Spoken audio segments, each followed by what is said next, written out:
You have sieves, Indian standard sieves have been prescribed.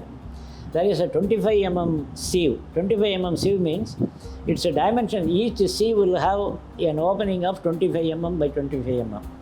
Then you have got a sieve of 20 mm. Then you have got a sieve of 16 mm, 12.5 mm, 10 mm, 8 mm and so on. So first you have to do is the random aggregate which is crushed at the quarry and brought to your site, put it on the sieve of 25 mm.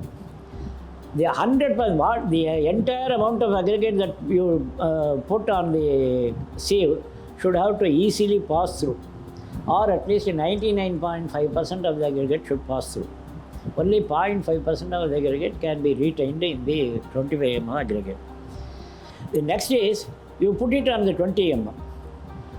So then in the remaining 99.5% or 100%, the coarse aggregate to be retained in a 20 mm should be at least a minimum of 3 to 5%. The remaining 95% or 97% can pass through. That means the aggregate size is slightly larger than 20 mm. Since it has come from the 25 mm thing, it is in between 20 mm and 25 mm. That segregation we have made. The third one is you pass it through 16 mm.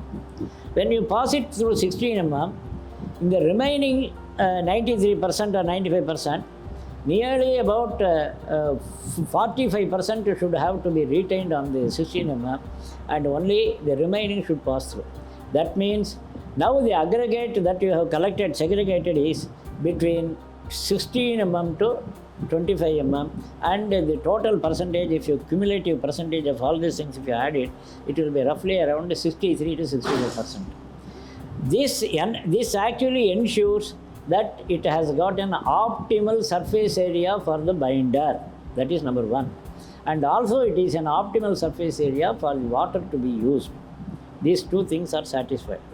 Then you pass it through 12.5. In 12.5, again the aggregate should be retained nearly about 15 to 20%.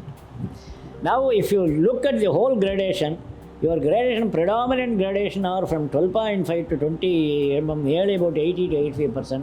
The remaining is only less than 12.5 or 10%. That is good because that will actually, in the voids, it will go and get packed. At the same time, the surface area also is not large. Therefore, the optimal use of cement of 350 to 400 kg will be sufficient to give you the strength.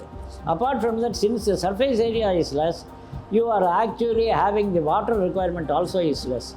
As I said, the water cement ratio is a vital factor for strength of the concrete.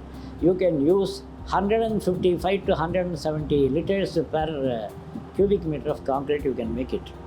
These regulations has to be analyzed, monitored, watched and other things at somebody's factory or at some other site where it is being made.